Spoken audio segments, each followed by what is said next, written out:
Hey guys, so this is my technically my first live on Instagram. I'm gonna try to keep these videos short.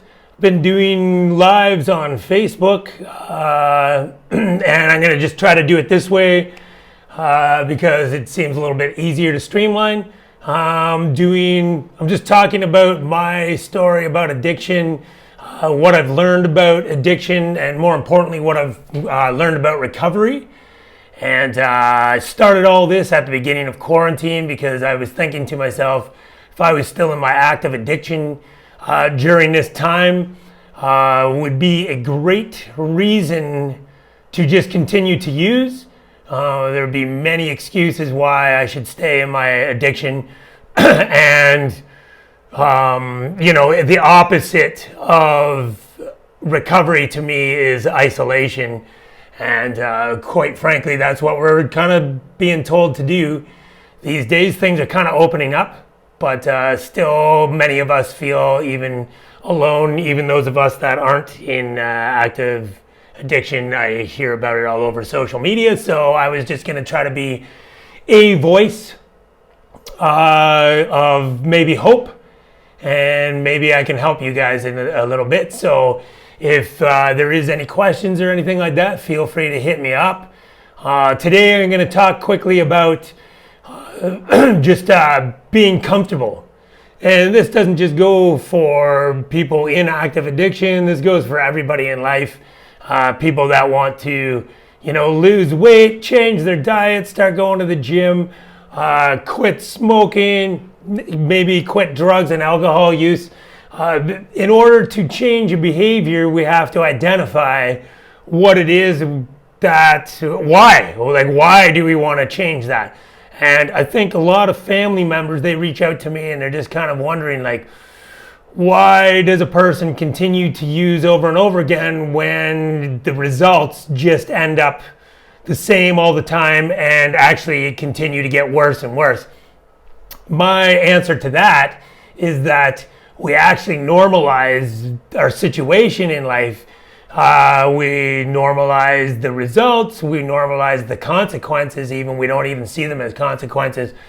What we're dealing with is a whole lot of pain inside ourselves, stories we tell ourselves that, my story personally was there's something wrong with me.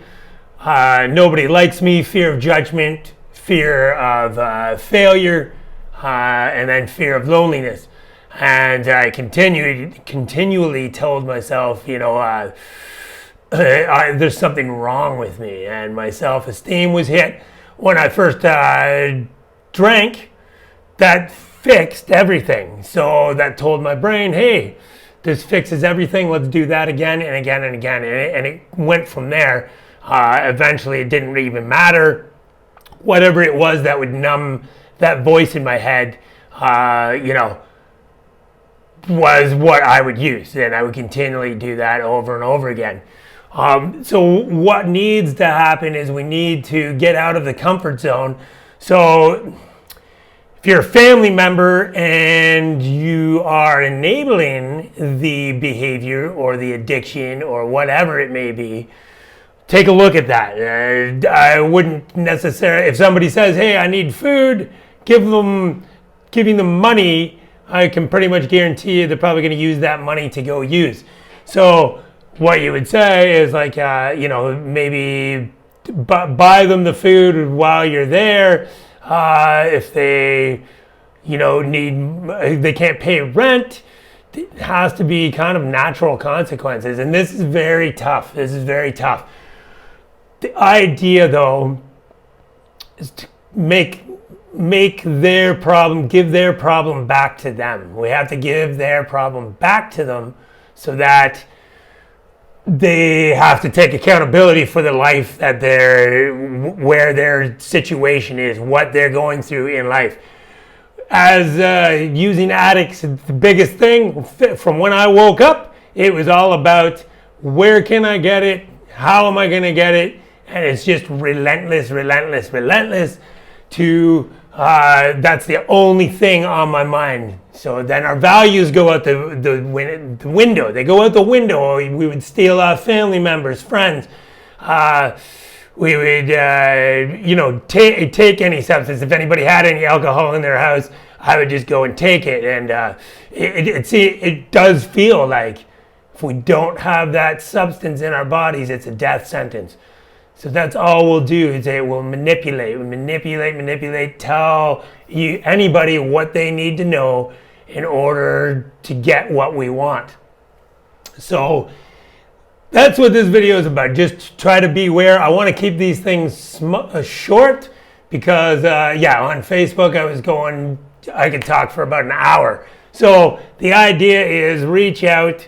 If you have questions, comment below. I'll be posting this on my wall and I will be posting it on Facebook. I'm just getting used to how to do all this. I just want to be able to help people and get the discussion going, bring it out in the open. I obviously can't cover every scenario here, and what I just said probably spawns a ton of questions, especially for family members that don't understand addiction. So what I need you to do, this thing works best, is if you guys comment and ask questions. But yes, the idea is always think we're going to give the problem back to the person that has the problem, because as long as they're comfortable, and it doesn't look like they're comfortable, but they really are, they're normalizing their actions all the way to I was homeless for about a month, and that was normal to me. I had no food in my fridge, very normal to me. You take the situation, and what you do is you make it normal to go buy the substance instead of taking care of yourself. What may seem reasonable to a person that's not in addiction, it is not. It's not reasonable to the person that's actually, their sole purpose of when they get up in the morning is to use, because not to do so feels like a death sentence. So just try to always give the problem back to the person. Don't enable the person, okay? Take care, guys, and I'm going to keep doing this, and hopefully this worked, okay? Take care.